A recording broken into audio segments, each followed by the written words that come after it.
Bonjour, j'ai le privilège de vous parler d'un sujet qui est autour des liens familiaux et qui me tient particulièrement à cœur parce que je suis moi-même mère de 2 enfants, je suis mariée et je vois les difficultés que ça peut représenter. D'autant plus que dans mon éducation, j'ai manqué de certains conseils, je dirais, de certains exemples et que moi-même étant jeune, j'étais un enfant assez dur pour mes parents qui eux-mêmes étaient séparés, on était une famille assez déchirée et on se disputait énormément dans la famille, donc c'est quelque chose qui m'a marquée, mais également qui a été un bouleversement total à partir du moment où Dieu est venu agir. Et je vous propose justement de voir l'action de Dieu dans les relations familiales et à quel point il peut être agissant et actif. Pourquoi? Parce que Dieu lui-même est un père. C'est un père, donc il a cette notion de paternité avec nous et quand il crée l'homme et la femme, il a des plans parfaits pour leur vie. Il veut qu'ils soient heureux. Et c'est lui-même qui a instauré la notion de famille. D'ailleurs, à la création, il leur dit « Multipliez-vous, soyez féconds ». Il a voulu que la famille soit construite. Il a voulu aussi y prendre une place à l'harmonie et à l'exemple de sa paternité. Malheureusement, avec nos caractères, avec ce que nous sommes, eh bien, les équilibres que Dieu a établis au départ se rompent. Et pourtant, Dieu a des plans parfaits et un équilibre dans la relation entre mari et femme, mais également entre parents et enfants. Et je vous propose de regarder à la lumière de la Bible ce que Dieu en dit. En ce qui concerne la relation entre le mari et la femme, lorsque Dieu les crée, on voit dans le livre de Genèse qu'il dit « L'homme quittera son père et sa mère et s'attachera à sa femme. Et ils deviendront une seule chair. » Une seule chair. Concrètement, ça veut dire quoi? Un même corps, ça veut dire un même être, avec les mêmes pensées, les mêmes sentiments, une seule âme. C'est vrai que ça paraît vraiment difficile quand on considère nos différences, quand on voit nos exigences, que ça paraît impossible même. Mais justement, Dieu a une solution à cela. Dieu se propose, comme toujours nous le dit la Bible, d'être un troisième fil qui viendrait relier l'homme et la femme, qui seraient les deux autres fils d'une corde à ce moment-là. C'est-à-dire, Dieu se propose d'être au milieu de l'homme et de la femme et de créer une corde qui ne se rompt pas facilement, dit-il, lorsqu'il y a Dieu au milieu et ces trois fils. Avec les valeurs qui sont en lui, il nous donne sa parole avec des instructions bien précises pour que l'homme, y compris la femme, puisse tendre vers la perfection qu'il est, vers l'amour qu'il est, vers le pardon qu'il est, vers le sens du sacrifice qu'il est, l'humilité qu'il est. Et tout cela en la personne justement de Jésus-Christ, il l'a représenté.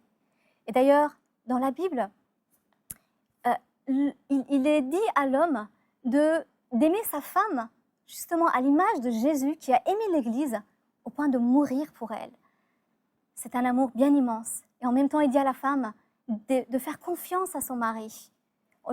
Qu'il lui place toute sa confiance. Et ça, c'est formidable parce que, évidemment, cette relation n'est possible que quand on a effectivement un mari qui se soumet aux instructions de Dieu et qui, recevant ces instructions, découle de son amour sur la femme qui, en retour, lui donne cette confiance.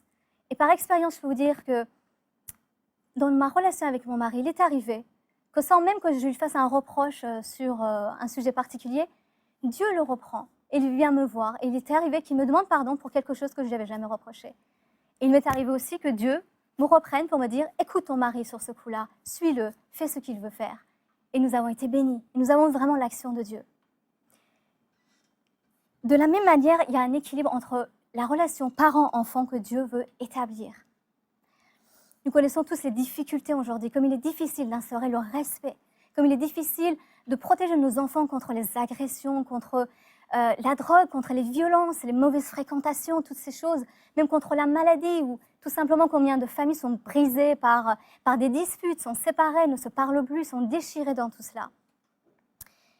Et pourtant, voilà ce que dit aussi Dieu. Il dit, vous enfants, dans le livre des Éphésiens, dans l'Évangile, il dit, vous enfants, obéissez à vos parents à cause du Seigneur, car c'est lui qui est juste. Honore ton père et ta mère. C'est le premier commandement auquel une promesse est attachée, pour que tu sois heureux et que tu jouisses d'une longue vie sur terre. Vous, pères, n'exacerbez pas vos enfants, mais élevez-les en les éduquant et en les conseillant d'une manière conforme à la volonté du Seigneur. On voit bien vraiment cet équilibre, cette relation que Dieu veut que l'enfant puisse écouter ses parents.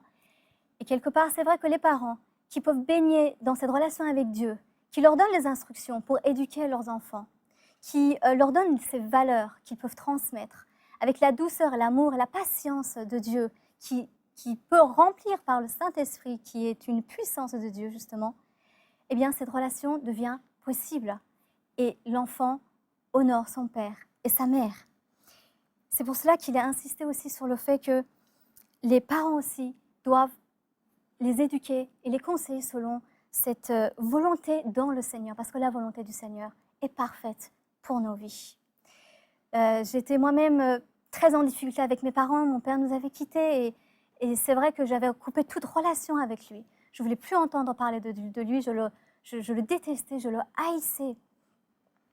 Et c'est vrai que lorsque Jésus est venu dans ma vie, il m'a donné le pardon pour mon père, il m'a donné un nouveau regard pour lui. Et j'ai pu parler à mon père, j'ai pu lui témoigner de l'amour. Et par cet amour, il était lui-même confus. Il est venu, il a demandé pardon pour ses actions. Nous avons été réconciliés. Toute la haine qu'il y avait dans notre famille, toutes ces choses sont tombées parce que nous avons tous eu attrait à ces valeurs en Jésus-Christ. L'amour, la paix, la patience. Et jour après jour, on peut se confier en lui. Il vient nous remplir, il vient nous redonner le nécessaire. Parfois même, il m'arrive d'avoir une question bien précise par rapport à l'éducation de mes enfants. Et je dis, Père, Dieu, je ne sais pas comment faire, je n'ai pas su faire, on ne me l'a pas appris. Et je suis déstructurée sur ce plan-là. Viens m'apprendre. Et il m'enseigne toutes choses.